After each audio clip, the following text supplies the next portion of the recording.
Wa alaykum assalam wa rahmatullahi wa barakatuh.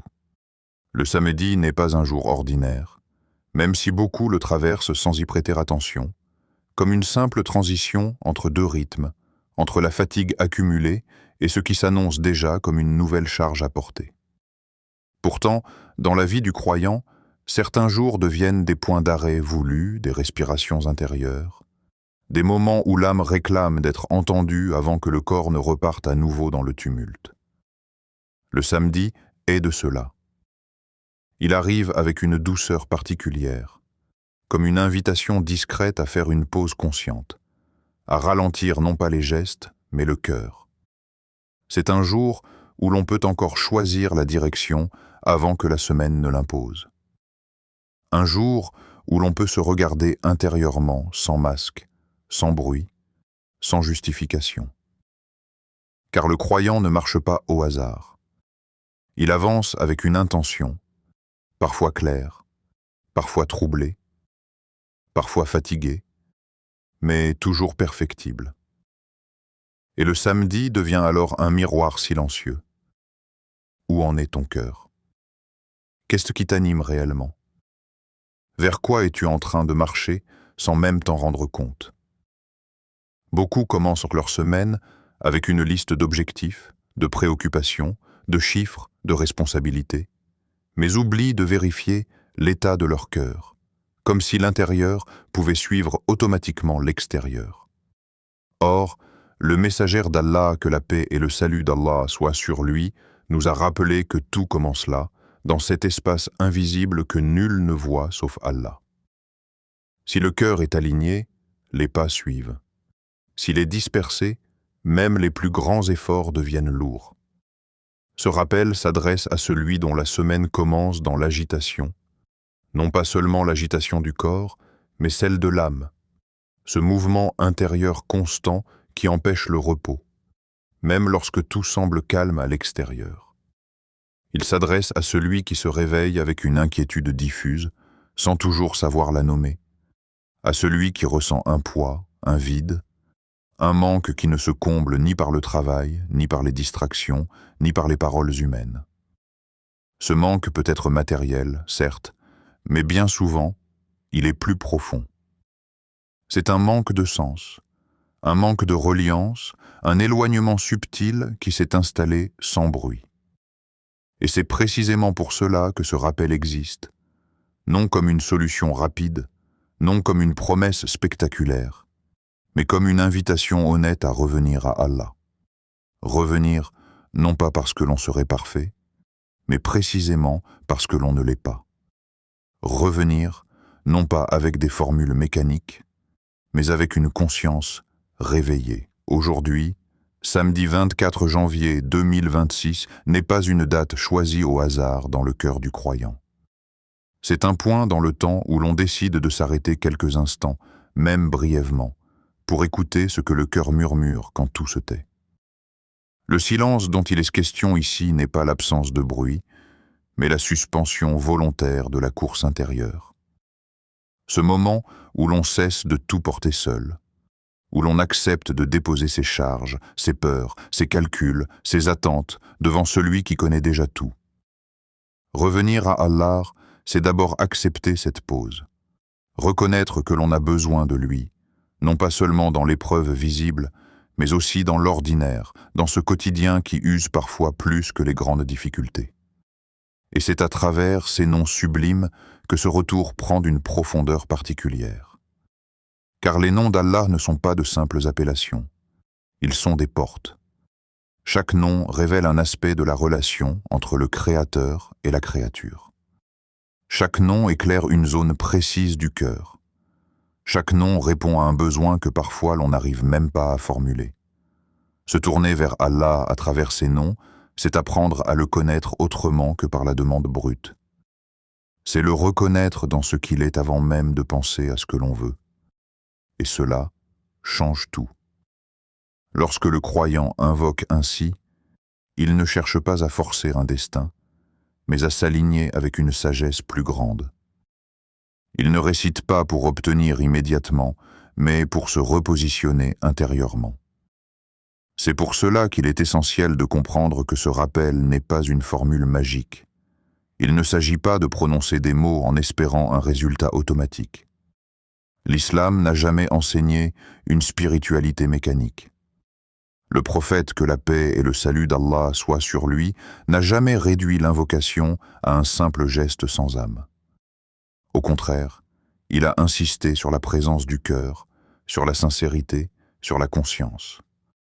Un nom d'Allah prononcé sans attention reste un son. Un nom d'Allah prononcé avec un cœur éveillé devient une lumière. Et cette lumière n'illumine pas toujours immédiatement l'extérieur, mais elle commence toujours par l'intérieur. Revenir à Allah de manière sincère, c'est accepter que la transformation commence en soi. C'est accepter que parfois Allah apaise avant de donner, éclaire avant d'ouvrir, allège avant de combler. Le samedi devient alors un terrain fertile pour cette démarche. Un jour où l'on ne se projette pas encore totalement, où l'on peut encore choisir de commencer autrement. Un jour où l'on peut dire « Cette semaine, je ne veux pas seulement avancer, je veux avancer avec Allah ». Cette intention, même silencieuse, même fragile, même imparfaite, a un poids immense auprès d'Allah. Car Allah regarde les cœurs avant les actes, les orientations avant les résultats. Et lorsque le croyant prend ce temps, même bref, pour revenir à lui à travers ses noms sublimes, il ne fait pas que réciter, il se replace. Il se rappelle qu'il n'est pas seul, qu'il n'est pas livré à lui-même, qu'il marche sous le regard d'un Seigneur qui connaît ses faiblesses mieux que lui, mais qui lui ouvre malgré tout la porte du retour. Ce rappel n'exige pas un état particulier, ni une perfection spirituelle. Il s'adresse aussi bien à celui qui se sent proche qu'à celui qui se sent éloigné. Car revenir à Allah ne commence pas par la force, mais par l'honnêteté. Et ce samedi, comme tant d'autres avant lui et tant d'autres après, peut devenir un point de bascule intérieur, non visible aux yeux du monde, mais profondément réel dans le cœur du croyant qui accepte, ne serait-ce qu'un instant, de s'arrêter, de regarder son cœur, et de décider consciemment dans quelle direction il souhaite marcher. Le samedi marque souvent le début d'un nouveau cycle, non pas parce que le calendrier l'impose, mais parce que l'esprit humain fonctionne ainsi. Il classe, il anticipe, il projette. Dès les premières heures de ce jour, les pensées se mettent en mouvement presque automatiquement. L'argent revient dans l'esprit, parfois comme une obsession silencieuse, parfois comme une inquiétude lourde, parfois comme une simple question non résolue. Comment faire? Comment tenir? Comment avancer? Les responsabilités se rappellent à nous sans demander la permission. Responsabilités familiales, professionnelles, sociales, spirituelles même, toutes se pressant à la porte du cœur en même temps. Les projets prennent forme dans l'imagination, certains pleins d'espoir, d'autres déjà chargés de peur, car tout projet porte en lui la possibilité de l'échec autant que celle de la réussite. Et puis viennent les inquiétudes à venir, celles qui n'ont pas encore de visage précis, mais qui pèsent déjà, ces peurs diffuses liées à l'avenir, à l'instabilité, à l'imprévu. Le samedi devient alors, pour beaucoup, un jour où l'esprit est en avance sur le cœur, un jour où l'on pense plus qu'on ne ressent, où l'on calcule plus qu'on ne se confie. Pourtant, dans la sagesse prophétique, le temps n'est jamais seulement une suite de jours à remplir, mais une opportunité constante de réalignement intérieur. Le messager d'Allah, que la paix et le salut d'Allah soient sur lui, n'a jamais enseigné à ses compagnons à commencer leur jour par l'accumulation des pensées, mais par la clarification de l'intention. Il leur a appris que ce qui sécurise réellement le cœur ne se trouve ni dans ce que l'on possède, ni dans ce que l'on prévoit, ni même dans ce que l'on contrôle, mais dans celui sur qui l'on s'appuie. Cette vérité est simple dans sa formulation, mais immense dans ses conséquences. Car tant que l'être humain pense que sa stabilité dépend de ce qu'il détient, il restera vulnérable. Ce qu'il possède peut disparaître, ce qu'il contrôle peut lui échapper, ce qu'il planifie peut s'effondrer. Mais lorsque son appui est Allah, la base devient inébranlable, même si tout le reste tremble. Le samedi, dans cette perspective, cesse d'être un jour chargé d'anticipation anxieuse pour devenir un point d'ancrage spirituel. Un jour où l'on ne commence pas par se demander « qu'est-ce que je vais affronter ?» mais « avec quelle intention vais-je marcher ?» Corriger l'intention avant de corriger la situation, c'est inverser une logique profondément ancrée dans l'esprit moderne. Le monde nous pousse à agir vite, à régler les problèmes immédiatement, à chercher des solutions visibles, mesurables, concrètes. L'islam, sans nier l'importance de l'action, nous rappelle que l'action sans intention droite peut devenir lourde, stérile, voire destructrice pour le cœur. Corriger l'intention, c'est revenir à la source. C'est se demander pourquoi l'on veut ce que l'on veut, pourquoi l'on craint ce que l'on craint, pourquoi l'on poursuit ce que l'on poursuit. Est-ce que pour la reconnaissance? Est-ce que par peur du regard des autres? Est-ce que par attachement excessif à ce bas monde? Ou est-ce sincèrement pour chercher l'agrément d'Allah et la tranquillité du cœur? Le samedi offre cet espace rare où l'on peut poser ces questions sans pression immédiate, sans urgence artificielle. C'est un jour où l'on peut choisir de ne pas se laisser emporter par la liste des choses à faire, mais de s'arrêter un instant pour réorienter le cœur. Le croyant qui comprend cela transforme son rapport au temps. Il ne voit plus les jours comme des ennemis à combattre ou des charges à supporter, mais comme des occasions de se rapprocher d'Allah à travers chaque décision, chaque intention, chaque pas. Le samedi devient alors un seuil entre ce qui a été et ce qui vient. Et sur ce seuil, le croyant a le choix, entrer dans la semaine porté par ses peurs ou porté par sa confiance. Car s'appuyer sur Allah ne signifie pas renoncer à l'effort, mais redéfinir sa source de sécurité.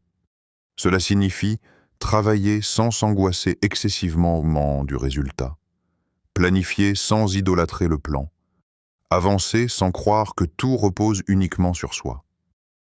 Le prophète, que la paix et le salut d'Allah soient sur lui, incarnait parfaitement cet équilibre. Il agissait avec sagesse, il prenait des moyens, mais son cœur restait attaché à Allah, non aux causes. Cette attitude intérieure change profondément la manière de vivre les responsabilités. Elles ne deviennent plus un fardeau écrasant, mais un dépôt confié par Allah. Les projets ne sont plus une source constante de stress, mais des chemins possibles où l'on cherche la baraka. Les inquiétudes à venir ne disparaissent pas toujours, mais elles perdent en leur pouvoir paralysant, car le cœur sait à qui il se confie. Le samedi, en tant que point d'ancrage spirituel, permet justement ce déplacement intérieur. Il rappelle que l'on peut commencer la semaine autrement que dans la précipitation mentale, que l'on peut choisir de commencer par Allah avant de commencer par les tâches, que l'on peut corriger ce qui ne se voit pas avant de tenter de réparer ce qui se voit. Car bien souvent, ce ne sont pas les situations extérieures qui nous épuisent le plus, mais l'état intérieur avec lequel nous les affrontons. Un cœur mal orienté rend même les choses simples lourdes. Un cœur recentré rend même les épreuves supportables. Corriger l'intention, ce n'est pas un acte spectaculaire. Personne ne le voit. Personne ne l'applaudit. Mais c'est l'un des actes les plus puissants dans la vie du croyant. Et le samedi, dans sa simplicité apparente, offre cette opportunité précieuse, celle de se recentrer avant de repartir, de s'appuyer sur Allah avant de s'appuyer sur ses propres forces, de rappeler au cœur que la véritable sécurité ne se trouve pas dans ce que l'on accumule, mais dans la solidité du lien qui nous relie à notre Seigneur. Allah est Al-Ghani. Ce nom, lorsqu'il est prononcé avec conscience, ne se contente pas de décrire un attribut divin abstrait. Il vient bouleverser la manière dont le cœur humain comprend la richesse, le manque et la sécurité. Al-Ghani signifie « celui qui est riche de manière absolue, celui qui se suffit à lui-même, celui qui n'a besoin de rien ni de personne, alors que toute la création, visible et invisible, dépend de lui à chaque instant. Cette vérité n'est pas seulement théologique, elle est profondément existentielle. Elle touche à la racine même des peurs humaines. Car si l'on observe honnêtement le cœur de l'homme, on découvre que la plupart de ses inquiétudes tournent autour d'une seule chose, la crainte de manquer. Manquer d'argent, manquer de soutien, manquer de stabilité, manquer d'avenir, manquer de reconnaissance.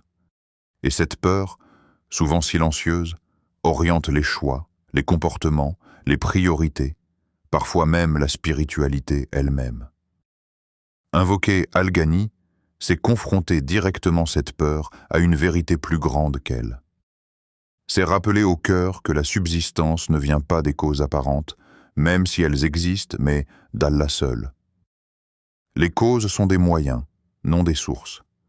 Le travail, le salaire, les relations, les opportunités ne sont que des portes, mais celui qui ouvre et ferme ces portes est Al-Ghani. Tant que le cœur confond la porte avec celui qui la contrôle, il reste inquiet. Mais lorsqu'il comprend que derrière chaque porte se tient le riche absolu, il commence à s'apaiser. Dire qu'Allah n'a besoin de rien n'est pas une simple affirmation dogmatique. Cela signifie qu'il donne sans être contraint, qu'il pourvoit sans s'appauvrir, qu'il enrichit sans rien perdre. La richesse humaine, même immense, est toujours fragile. Elle diminue quand on donne, elle inquiète quand on la protège, elle angoisse quand on craint de la perdre. La richesse divine, elle, est inépuisable. Donner à l'un ne prive pas l'autre. Accorder à des milliards de créatures ne réduit en rien ce qu'Allah possède. Cette réalité, lorsqu'elle descend dans le cœur, transforme profondément la relation du croyant à la subsistance. Il ne voit plus la vie comme une compétition anxieuse pour des ressources limitées, mais comme une marche sous le regard d'un Seigneur dont les trésors ne s'épuisent jamais. Invoquer Al-Ghani, c'est donc se détacher progressivement de l'illusion selon laquelle tout dépendrait uniquement de nos efforts, de nos stratégies ou de notre intelligence. Ce détachement ne mène pas à la passivité, mais à une forme de liberté intérieure. Le croyant continue d'agir, de travailler, de chercher, mais son cœur n'est plus suspendu aux résultats immédiats. Il sait que ce qui lui est destiné l'atteindra, et que ce qui ne l'est pas ne pourra jamais être arraché par la force. Lorsque tu invoques Al-Ghani, tu rappelles à ton cœur que la subsistance vient d'Allah. Cette phrase peut sembler simple, presque évidente, mais elle est rarement pleinement intégrée. Beaucoup la prononcent, peu la vivent, car vivre cette vérité implique de renoncer à certaines sécurités illusoires. Cela implique d'accepter que même avec tous les moyens réunis, sans la bénédiction d'Allah, rien ne tient vraiment. Et à l'inverse, cela implique de croire que même avec peu de moyens, si Allah place la baraka, le cœur peut être comblé. Le Coran ne cesse de rappeler cette réalité. Allah élargit la subsistance à qui il veut et la restreint à qui il veut, non par injustice, mais par sagesse. Cette sagesse échappe souvent au calcul humain. L'homme pense que plus il possède, plus il sera rassuré. L'expérience montre pourtant que beaucoup possèdent et restent anxieux, tandis que d'autres ont peu et vivent avec une sérénité étonnante. La différence ne réside pas dans le montant, mais dans l'appui intérieur. Celui qui s'appuie sur Al-Ghani ne porte pas seul le poids de son avenir. Invoquer Al-Ghani, c'est aussi se libérer progressivement de la peur du manque. Cette peur est l'une des plus anciennes de l'humanité. Elle pousse à accumuler, à retenir, parfois à transgresser. Elle peut même amener le croyant à douter subtilement de la promesse divine. Or, la peur du manque ne disparaît pas par l'accumulation, mais par la confiance. Plus on cherche à se sécuriser uniquement par les biens, plus la peur augmente, car le cœur sait instinctivement que tout ce qui est matériel est périssable. En revanche, lorsque le cœur s'attache à celui qui ne disparaît pas, la peur commence à perdre son emprise. Invoquer Al-Ghani, ce n'est pas nier la réalité des besoins, mais refuser qu'ils deviennent des maîtres. C'est reconnaître ses besoins tout en affirmant que celui qui les connaît avant même qu'ils ne se manifestent est aussi celui qui y répond. Cette invocation devient alors un exercice de rééducation intérieure. À chaque répétition, le cœur apprend à lâcher un peu plus le contrôle excessif, à déposer un peu plus son anxiété, à accepter que tout ne dépend pas de lui. Remettre son avenir entre les mains du riche absolu est peut-être l'un des actes de foi les plus difficiles pour l'âme humaine. L'avenir est par nature incertain, et l'homme déteste l'incertitude. Il veut prévoir, maîtriser, anticiper. Or, l'islam n'enseigne pas l'illusion du contrôle total, mais la sérénité dans l'abandon confiant. Remettre son avenir à Al-Ghani ne signifie pas renoncer à toute planification, mais reconnaître les limites de celle-ci. Cela signifie dire intérieurement « Ya Allah, je fais ce qui est en mon pouvoir, mais je te confie ce qui dépasse mes capacités ». Cet abandon n'est pas une faiblesse, c'est une force spirituelle. Il libère le cœur d'un poids immense. Il permet de vivre le présent avec plus de présence, sans être constamment écrasé par les scénarios du futur. Le croyant qui s'appuie sur Al-Ghani apprend à marcher sans être paralysé par la peur de demain. Il sait que son avenir n'est pas suspendu à un chiffre, à un contrat ou à une décision humaine, mais à la sagesse d'Allah. La phrase « La vraie pauvreté n'est pas de manquer de bien, mais de manquer de confiance » résume une réalité profonde. Beaucoup de cœurs sont pauvres malgré l'abondance matérielle, car ils ne se sentent jamais en sécurité. Ils ont toujours peur de perdre, toujours peur de manquer, toujours peur de descendre. Cette peur permanente est une forme de pauvreté intérieure. À l'inverse, certains cœurs sont riches malgré des ressources modestes, car ils vivent avec une confiance enracinée. Ils savent que ce qu'Allah leur a donné est suffisant pour eux à cet instant précis. Cette confiance ne naît pas du jour au lendemain. Elle se cultive notamment par l'invocation consciente des noms d'Allah. Al-Ghani, lorsqu'il est invoqué régulièrement, agit comme un rappel constant de la réalité ultime. Allah suffit. Il suffit dans l'épreuve comme dans l'aisance. Il suffit dans l'attente comme dans l'accomplissement. Et plus le cœur se nourrit de cette vérité, plus il se détache des peurs excessives, des comparaisons destructrices et de l'obsession du manque. Ainsi, invoquer Al-Ghani n'est pas seulement demander la richesse, c'est redéfinir ce que signifie être riche. C'est apprendre à voir la subsistance comme un flux divin, plutôt que comme un objet à posséder. C'est passer d'une logique d'accumulation à une logique de confiance. Et dans ce déplacement intérieur, le croyant découvre une forme de richesse que ni les fluctuations économiques ni les imprévus de la vie ne peuvent réellement lui retirer, car elle repose sur un appui qui ne s'épuise jamais. Le samedi, pour beaucoup, commence par une question silencieuse qui traverse l'esprit dès le réveil. Parfois, avant même que les lèvres ne prononcent une invocation. Comment vais-je m'en sortir cette semaine? Cette question ne concerne pas uniquement l'argent, même si c'est souvent par là qu'elle se manifeste.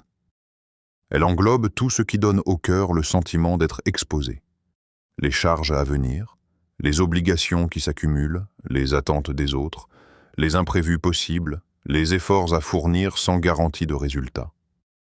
Elle révèle une inquiétude profonde, presque universelle, liée à la subsistance au sens large, subsistance matérielle, émotionnelle, psychologique, parfois même spirituelle. Le samedi devient alors un jour où l'on regarde l'avenir comme une montagne à gravir, sans toujours savoir si l'on a la force nécessaire pour atteindre le sommet. C'est précisément dans cet état intérieur que le nom d'Allah Ar-Razzaq prend tout son sens. Ar-Razzaq signifie celui qui pourvoit sans interruption, celui dont la provision ne s'arrête jamais, celui qui nourrit, soutient, accorde et maintient l'existence de chaque créature, à chaque instant, sans exception. Ce nom ne décrit pas simplement un acte ponctuel, mais une réalité continue. Allah ne donne pas seulement de temps en temps, il donne sans cesse. Il pourvoit avant même que la créature ne prenne conscience de son besoin. Il prépare la subsistance avant même que la demande ne se forme dans le cœur. Cette vérité, lorsqu'elle est méditée profondément, transforme la manière dont le croyant perçoit sa semaine, ses efforts et ses inquiétudes. Car si Allah est Ar-Razzaq, alors la subsistance ne commence pas au moment où l'on agit, mais bien avant, dans un décret divin que nul ne peut contrecarrer. Allah donne avant même que tu demandes. Cette idée est difficile à intégrer pour un esprit habitué à penser en termes de cause et d'effet immédiat. L'être humain a tendance à croire que ce qu'il reçoit est directement proportionnel à ce qu'il fait. Il pense « si je travaille plus, je recevrai plus. Si je fais moins, je recevrai moins. » Cette logique n'est pas entièrement fausse, mais elle est incomplète. Elle oublie un élément fondamental, la volonté d'Allah. Combien de personnes fournissent d'immenses efforts sans voir le fruit espéré? Et combien d'autres reçoivent avec une facilité déconcertante ce qu'elles n'avaient même pas imaginé? Cela ne signifie pas que l'effort est inutile, mais que l'effort, à lui seul, n'est jamais la source. Ar-Razzaq prépare la subsistance dans des endroits que l'esprit humain ne soupçonne même pas. Il ouvre des portes invisibles, crée des liens inattendus, fait naître des opportunités là où l'on ne regardait même pas. La subsistance peut venir d'une rencontre imprévue, d'un retard qui s'avère être une protection, d'un refus qui cache une ouverture plus grande, d'une difficulté qui mène à une transformation intérieure profonde. Le croyant qui médite sur Ar-Razzaq commence à comprendre que ce qu'il perçoit comme un manque aujourd'hui peut être une préparation, et que ce qu'il perçoit comme un retard peut être une miséricorde déguisée. Allah donne là où tu ne t'y attends pas. Cette phrase vient bousculer l'obsession du contrôle. L'être humain aime prévoir, organiser, sécuriser. Il veut savoir d'où viendra sa subsistance, quand elle viendra, sous quelle forme elle viendra.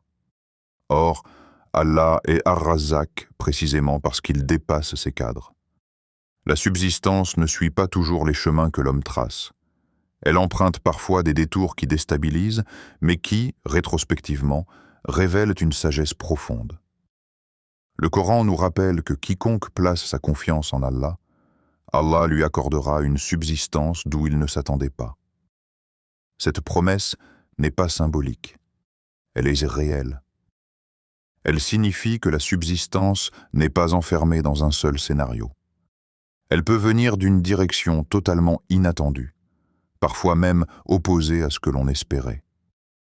Mais pour que le cœur reconnaisse cette subsistance, il doit être suffisamment ouvert pour ne pas réduire la générosité divine à une seule forme. Beaucoup passent à côté de la subsistance parce qu'ils l'attendent sous une forme précise. Ils pensent que si elle ne ressemble pas à ce qu'ils avaient imaginé, alors elle n'existe pas. Or, Ar-Razzaq donne parfois autrement. Il donne la paix là où l'on attendait de l'argent. Il donne la clarté là où l'on attendait une solution immédiate. Il donne la patience là où l'on attendait la facilité. Et cette forme de subsistance est souvent la plus précieuse, car elle conditionne toutes les autres. Allah donne d'une manière que tu ne peux pas calculer. Cette affirmation vient rappeler les limites de la raison humaine. L'homme calcule avec ce qu'il voit, avec ce qu'il connaît, avec ce qu'il a déjà expérimenté. Allah, lui, donne selon une sagesse qui englobe l'invisible, le futur et l'état réel du cœur. Ce qui semble insuffisant aujourd'hui peut se révéler abondant demain. Ce qui semble être une perte peut devenir un gain immense à long terme. La subsistance divine ne se mesure pas toujours en chiffres. Elle se mesure en stabilité intérieure, en baraka dans le temps, en facilité dans l'épreuve, en cohérence entre ce que l'on vit et ce que l'on est. La baraka est précisément ce qui échappe au calcul. Deux personnes peuvent recevoir la même chose, mais l'une y trouvera une bénédiction durable, tandis que l'autre n'y trouvera qu'un soulagement temporaire suivi d'une nouvelle inquiétude. La différence réside dans la présence ou l'absence de la baraka.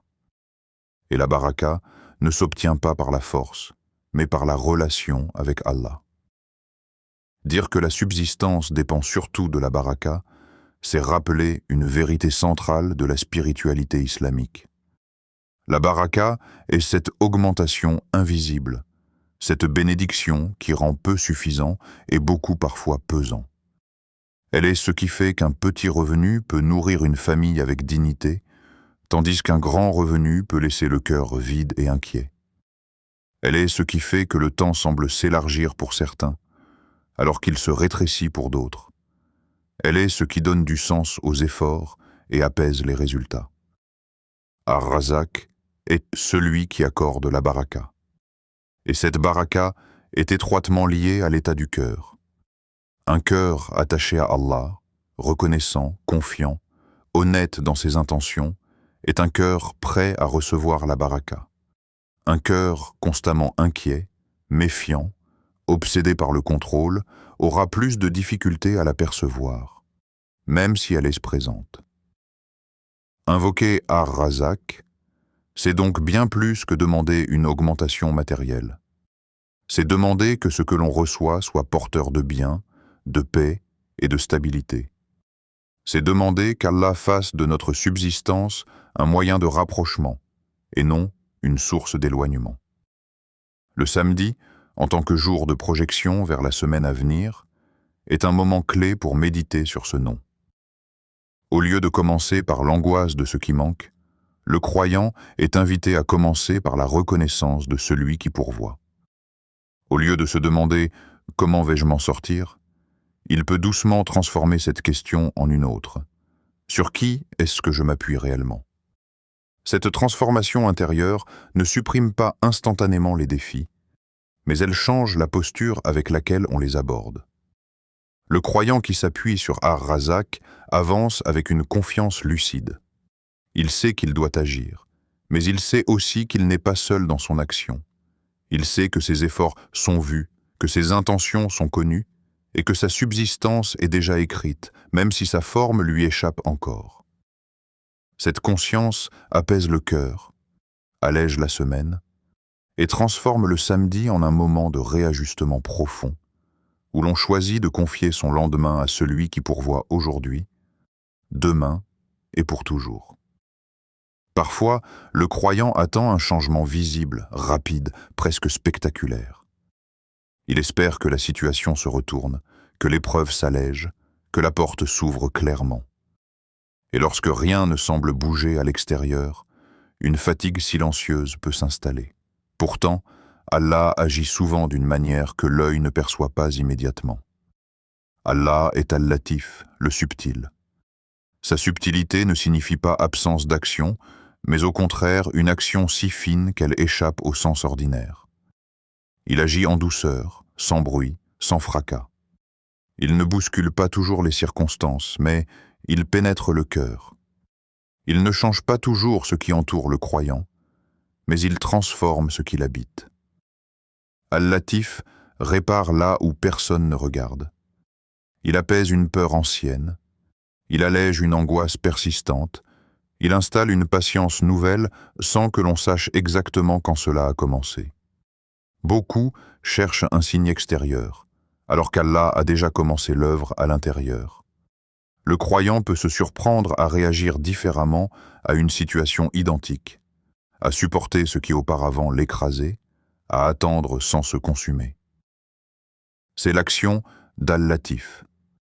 Sa douceur n'annule pas l'épreuve, mais elle en modifie le poids. Il apaise avant de donner, car un cœur apaisé reçoit mieux. Il prépare l'âme avant d'ouvrir la porte. Ainsi, lorsque tu ne vois rien changer autour de toi, il t'est demandé de regarder plus profondément. Qu'est-ce qui a évolué dans ta manière de penser ? Qu'est-ce qui s'est calmé dans tes réactions ? Qu'est-ce qui s'est éclairci dans ton rapport à Allah ? Al-Latif travaille souvent dans le silence, mais son œuvre est réelle, durable et profondément miséricordieuse. Il y a des moments où le croyant fait tout ce qu'il peut, invoque, patiente, agite avec droiture, et pourtant la réponse tarde. Le retard devient alors une épreuve en soi. Mais Allah est Al-Hakim, le sage. Sa sagesse ne se limite pas à ce qu'il donne, mais s'étend à ce qu'il retient. Tout ce qu'Allah retarde n'est pas un refus. Il y a des dons qui, accordés trop tôt, nuiraient au cœur. Il y a des portes qui, ouvertes avant maturité, deviendraient une source d'égarement. Al-Hakim sait quand donner, quoi donner, et pourquoi attendre. Sa sagesse englobe ce que l'homme ignore encore. Le croyant voit le présent. Allah voit l'ensemble du chemin. Le retard peut être une protection, une préparation, une purification de l'intention. Le samedi devient alors un moment propice pour accepter cette sagesse, non par résignation, mais par confiance. Dire « Ya Allah, je te fais confiance même quand je ne comprends pas », ce n'est pas une faiblesse intellectuelle, c'est une force spirituelle. C'est reconnaître les limites de son regard face à l'infinité de la science divine. Celui qui s'en remet à Al-Hakim apprend à attendre sans s'endurcir, à espérer sans exiger, à avancer sans se révolter intérieurement. La sagesse divine transforme l'attente en adoration silencieuse. Le croyant fatigué ne manque pas toujours d'efforts. Bien souvent, il manque de repos intérieur. Il porte tout seul ce qui devrait être confié. Il calcule, anticipe, s'inquiète, recommence. Allah est Al-Wakil, le garant, celui à qui l'on confie pleinement ses affaires. Le tawakkul n'est pas l'abandon de l'action, mais l'abandon de l'angoisse excessive. Quand le croyant confie son affaire à Allah, il ne devient pas passif, il devient aligné. Il agit avec sérieux, mais son cœur n'est plus écrasé par la peur de l'échec. Al-Wakil s'en charge mieux que toi, non parce que tu serais incapable, mais parce que lui seul maîtrise l'invisible. Il allège le cœur avant même d'alléger la situation. Il enseigne le lâcher-prise progressif, cette capacité à faire sa part sans vouloir tout contrôler. Celui qui place sa confiance en Allah découvre une stabilité nouvelle. Les événements ne cessent pas, mais ils cessent de dominer intérieurement. Le cœur apprend à respirer, à avancer avec une sérénité qui ne dépend pas des circonstances. Tout commence et se termine par la miséricorde. Allah est Ar-Rahman, celui dont la miséricorde englobe toute chose. Même quand le croyant a failli, même quand il est tombé, même quand le doute traverse son cœur, la miséricorde d'Allah précède et dépasse ses manquements. Ar-Rahman ne ferme pas la porte au cœur fragile. Il accueille le repentir hésitant, l'invocation imparfaite, le retour tardif. Ce samedi n'est pas un tribunal, c'est une porte ouverte. Une porte où l'on peut revenir tel que l'on est, sans masque, sans justification. La miséricorde d'Allah ne dépend pas de la perfection du croyant, mais de sa propre générosité. Se rappeler Ar-Rahman, c'est se rappeler que le lien avec Allah ne se rompt pas à la première chute. Il se renforce souvent dans la reconnaissance humble de sa dépendance. La miséricorde apaise, répare et redonne l'élan intérieur nécessaire pour continuer le chemin. Aujourd'hui, il n'est pas demandé un long discours ni une performance spirituelle. Seulement quelques minutes de présence réelle. S'asseoir calmement, c'est déjà un acte de foi dans un monde pressé. Respirer lentement, c'est permettre au cœur de se poser. Répéter les noms d'Allah dans le cœur ou à voix basse, c'est créer un espace de rencontre intérieure. Al-Ghani, Ar-Razak, Al-Latif, Al-Hakim, Al-Wakil, Ar-Rahman. Chaque nom agit différemment, touche une zone précise de l'âme. La présence est plus importante que le nombre. La sincérité plus précieuse que la vitesse. Sans précipitation, le rappel devient un refuge intérieur, un ancrage silencieux pour la semaine à venir. Le prophète, que la paix et le salut d'Allah soient sur lui, a enseigné que la richesse véritable ne réside pas dans l'accumulation, mais dans la paix du cœur. Cette paix ne vient pas de ce que l'on possède, mais de celui en qui l'on place sa confiance. Si le samedi commence avec Allah, la semaine avance avec une force différente. Non parce que les difficultés disparaissent, mais parce que le cœur est porté. Qu'Allah apaise ton cœur, ouvre tes portes invisibles et te rapproche de lui à chaque pas. Amin.